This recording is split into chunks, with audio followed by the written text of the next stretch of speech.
First at 5, some heated words exchanged today at the city's Library Advisory Committee meeting. Our Brian Burns was at that meeting where a new chair and vice chair were voted in, and he joins us now live in studio.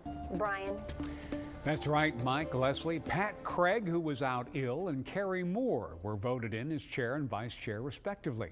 But not before some heated words between one citizen and the head of the teachers union, who was in the audience. They should not be published or pushed by public officials or school teachers. This is something that those children will learn about later. We're going to get on this public comment. And so this is just my opinion. That was just one of the 20 or so people who spoke at public comment about the change in leadership of the library board when the head of the teachers union took issue with this statement. None of those public speakers were in favor of banning books, but wanted what they considered sexually graphic books to be harder for young people to check out.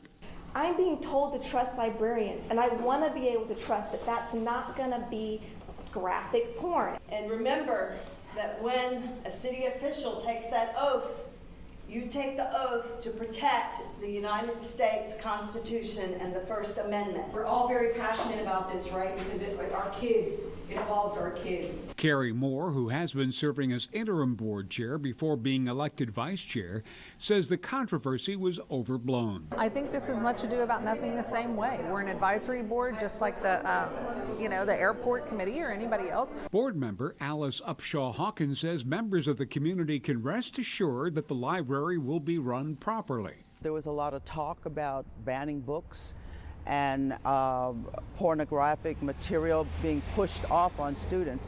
And that is something that I would like to just debunk. Nobody pushes anything off on children.